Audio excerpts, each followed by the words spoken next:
Go. Hey, TJ, come here. Say hi. Hello. We're here on the Punks on Pizza podcast with TJ making a quick appearance and gone, and Teo of 5 Alarm Funk. What's up, y'all? How you doing?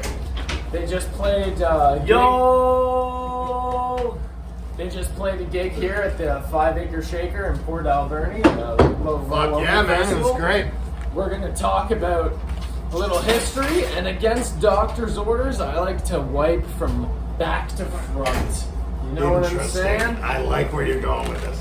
Alright, so right off the bat, first up, we're going back to the beginning. I want to hear about forming the band before that self-titled album, because I can't get a fucking drummer. One single drummer, so how do you get this giant lineup of people who are dedicated and ready to go? How did that happen? It was a fucked up scenario, man. It was a very organic thing, and I think these kind of things you never push and you never stress, and if you do, it's not going to work out well. And man, I met our bass player, our original bass player in high school. His drummer broke his arm, and he was like, hey, you want to come jam? So I started jamming with him. His brother is our conga player now. And from just those jams in high school, we met up with Gabe, who's our lead guitar player now. And it was East meets West, man. Gabe was on the east side, a whole crew of those homies. We're fucking rocking and rolling over there. We were on the west side. We were rocking and rolling over here. We met at a house party. We literally jammed at a house party. And that's how the band was formed. Just good old house jam. House party. That's Good old-fashioned teenage fun. That's a hell of a lineup to come from that, too. Because it's not It like is a you're a fucking- simple 3 or 4 band piece. It's a full-on... Yeah, but you have to understand that we sucked when we first started. Everyone. You have to suck. That's Right? fair. So we started off as, I don't know, I think we were as big as 13 at one point. Okay. But like not everybody could play their instruments properly. I still, like back then, I wasn't as good of a drummer as I am now. I've become way better over the years, you know. Yeah. Everybody gets better, you get better at playing together. And yeah, I think it's one of those things where the more you do it and the more you do it together as a team, the better you become all together. I think that ties into the next question here is as far as those early days of sucking and figuring out, what are some of the peak memories you remember of playing live before the first album came out? Before the first album. Yeah, 2006. You said 2003 you formed, so that's 3 years of playing live before you laid it down in Yeah. the studio. So before what stands out there? we started off as a fucked up band. We started off with sold out shows, Okay. which was crazy. We played the Fairview Pub, which is like a local Vancouver spot. It's not there anymore. And basically just from the network of the size of the band, we like sold out our first like 5-6 shows there. So it's like we were like, you know, we didn't play to nobody. We played to all our friends because everybody came out. Everybody was in the unit. We had groups from all over the city coming out just to check it out because there wasn't anybody in our age group doing like a big band thing. And so everybody was stoked, man. So the Fairview Pub, that is where it all began. And it began not in a shitty way. It began in like a really fun and exciting way. And I don't think we've ever had a bad concert in Vancouver, which is fucking crazy. Well, you definitely you have the live. There's some bands that are great and then they fucking eat it live. They're not what they're at. You're a live band.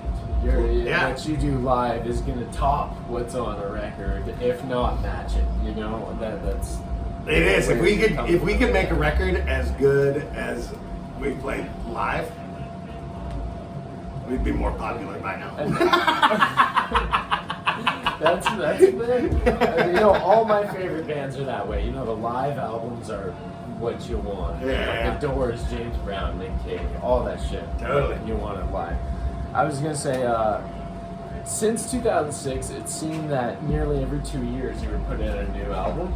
There Absolutely. was a jump to 2017 that fucked up the twos there. I know Yeah. there's a 3 year, but other than that, it was 2 years. Was that a plan, formulaic, or did it just work that way? It was just the way it worked, and we were really prolific in those years.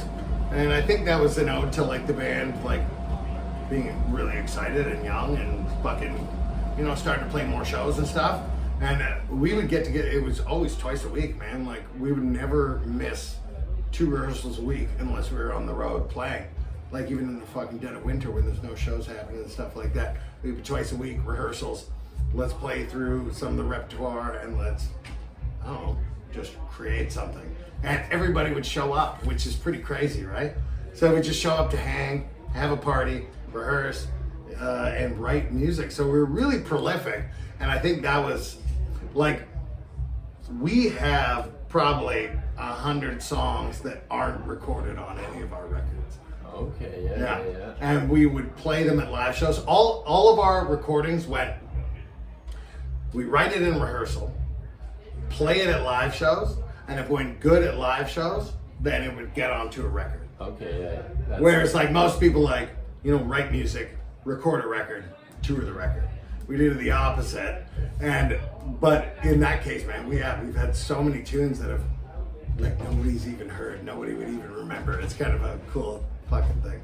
That theme is gonna come back again later of testing out the crowd and putting them on a record. I like it. So bear with me on that one. It will return. Another thing, you have toured extensively across the country. Like I said, I had seen you in Peterborough, Ontario multiple times before moving out here. Peterborough's great, man. When was the first departure across country, and do you remember any kind of things of the tour that were like, oh man, never do that again completely? Yeah, it was the most gnarly. We did it smart off the get-go. Like we toured BC from like 2004 to 2007 or something. And then we like started getting into Alberta, and when we got into Alberta, we played the shittiest fucking shows ever to nobody and stuff like that. And then, you get into Saskatchewan, you're like, okay, we're into Saskatchewan now. And we're like, okay, BC, Alberta, Saskatchewan, can we get to Winnipeg? And then it was, what was it? Anything Is Possible was the first record that we took across the country. I think it was 2011. 2011, Teabag, Anything Is Possible. When we did that. Yeah, because 2010, the album came out in 2010. Yeah, so album came out in 2010 and we had a 2011 tour, and it was like 35 dates in like 49 days or some shit between Vancouver and fucking Prince Edward Island and back, all driving. And that was fucked up. It was mangled. But it was great, man. Sleeping in garbage, feeling like shit, playing great shows, highs, lows. It was all there. It was amazing. Everything that life is. Was there any out of country touring in the early days that kind of stood out, or even later? Just a little bit, but only like very close. Like so, we're in Vancouver, like Seattle, Bellingham. Were the first like U.S. shows that we did, and we played those quite a lot. But not until recently, Was there any noticeable difference between Seattle and Vancouver? Because it's not that far geographically. Not really. As far as the crowd. No, we had fucking great crowds. Seattle took a little bit to build, but we made friends with good bands down there. But still, even we try and like build through fucking Oregon and California. Still, man, we're still doing it. All right, I had mentioned earlier the first time I saw you was at the Red Dog. Now, that was after a heavy recommendation of Brandon Hump Daddy. I calls him Humphrey. I know, I love Humphrey. He's a fucking great guy. Now, I was harassing both him and Sean Hallihan before this. I know both those hosers.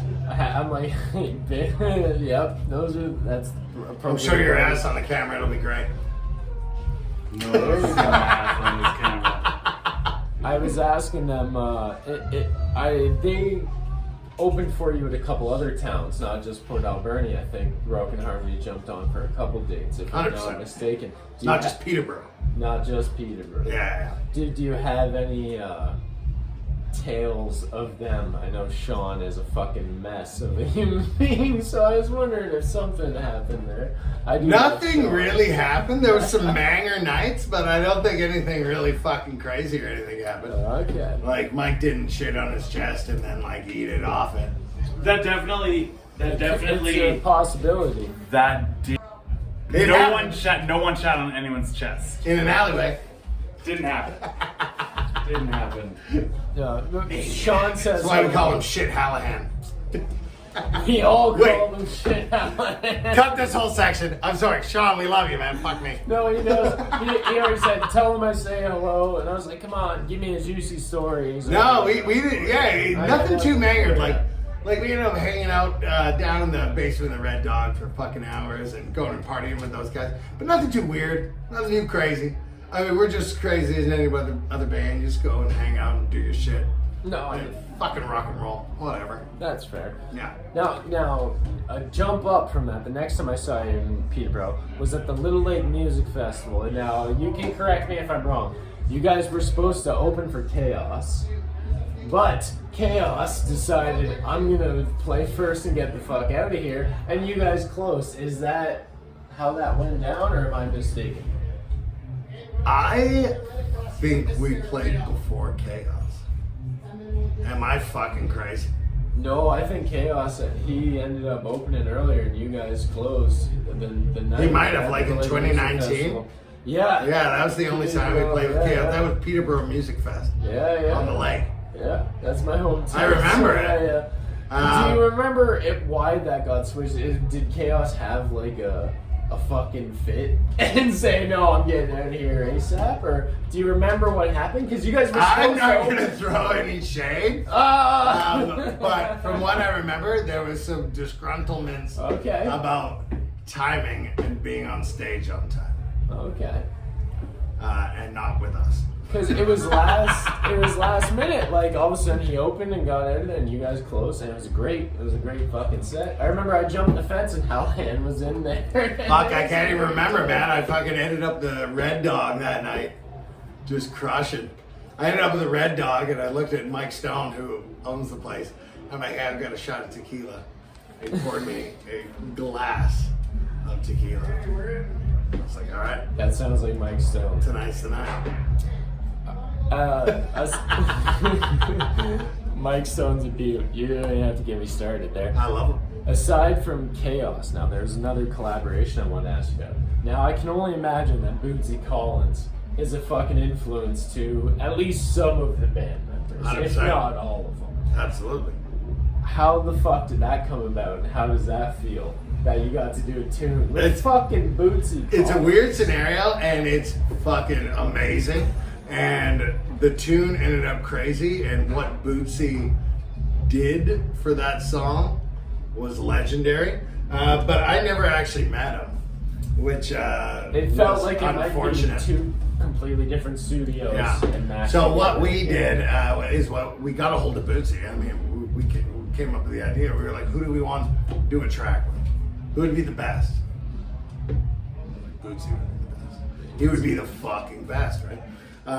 So we took our tune and we shot it to Bootsy and we said, hey, would you like to rock this song with us? And he said, yeah, I'm in. I said, okay, sweet. We're going to take our version of this song, which is Capital City, which is on, I think, what record? Boo Hair?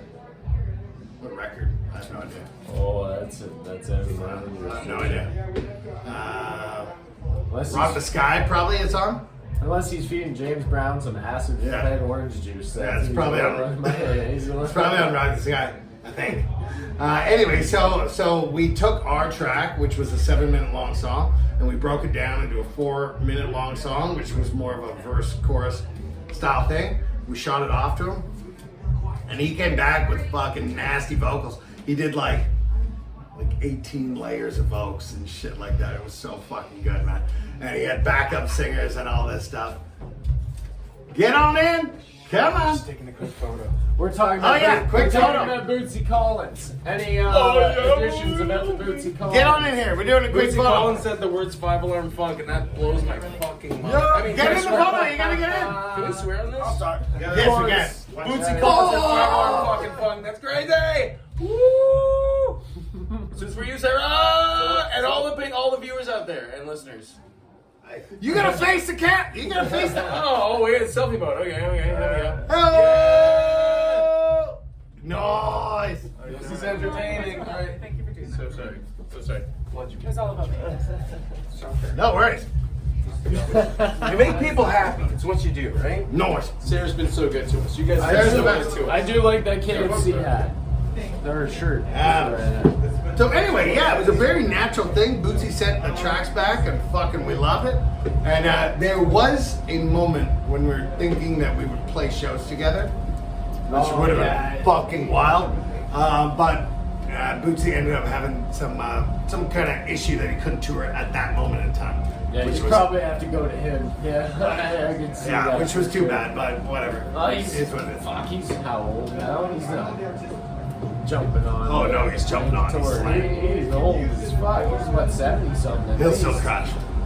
Yeah, Still no, fucking he's. smells all iron. He's the best. I always thought James Brown, you know, to be straight for so long and then decide PCP's a drug. That's fun, baby. That's fun.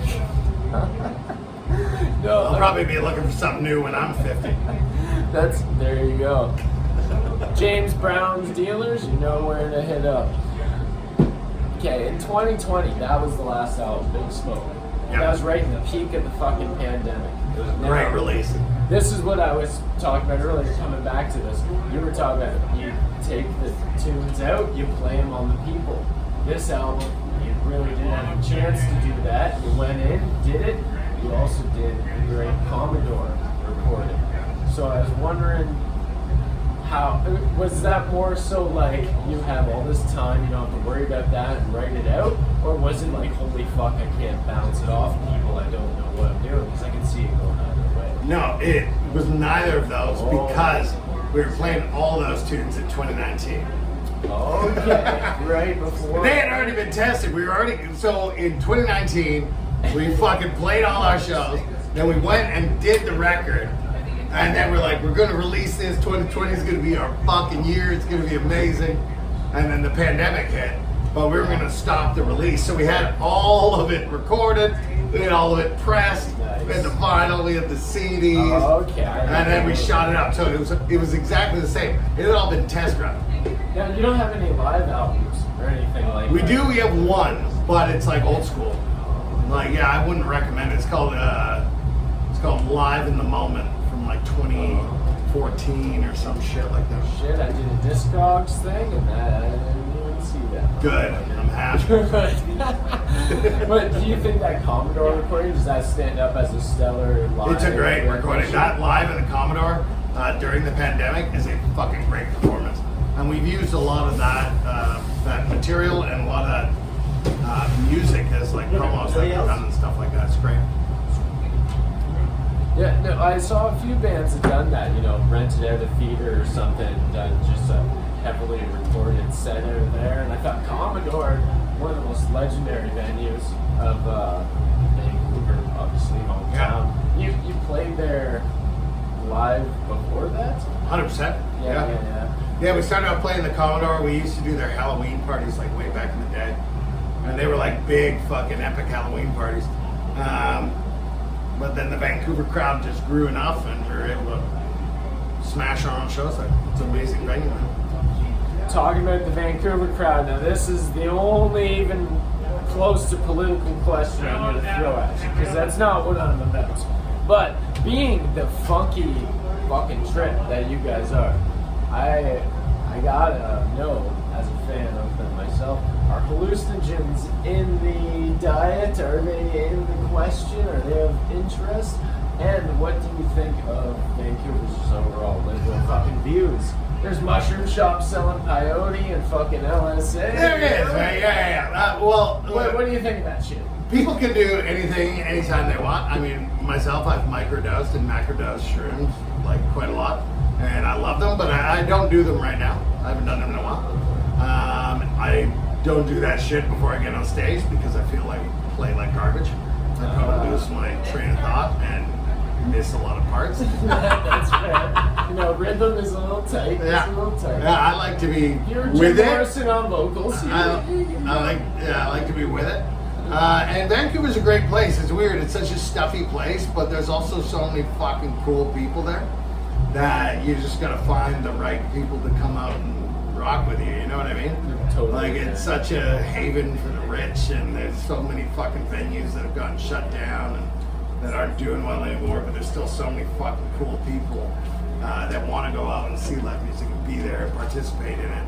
that you can't write it off as a great city for music. It's just not known as a city for fun partying, which is weird. Because it is. There's a lot of good people in Vancouver. It's just everybody's like shy for some fucking reason. So, I noticed how I moved out here. It seems like a lot of bands that do the North American tour, they hit Montreal and Toronto long before Vancouver. It's like, fuck Vancouver before Toronto or Montreal. I feel like Vancouver's weird. Like there's like places where it's like a melting pot, and there's like a lot of immigration and immigration and tourism, and they combine really well. But Vancouver's like weird in the way that it's a melting pot, but you don't necessarily. There's a lot of extreme wealth as well, and so there's like this kind of like separation between like extreme wealth and non-wealth. I think that makes the city kind of fucking weird. The contrast between East Hastings and Gastown being 2 blocks away is a perfect fucking symbolism of that. You get into the financial district and it's 2 blocks away from complete poverty. Yeah, it's psycho. Totally. And all of downtown now is like pretty chaotic. It's pretty fucked up. Alright, but enough of that dreary shit. Enough of that dreary shit. Fuck that. Any word on when we can expect a new album? Your 2 years are up. You're pushing it. What's going on with the new album? We're going to get in the studio this winter. Oh, so you can probably expect a new record by like July of 2024. Okay, here it is. That's the date. It's going to be expected.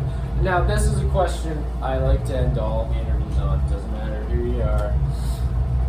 I want to hear about what the worst venue bathroom encounter you've ever had while touring. Well, it's in your hometown, buddy.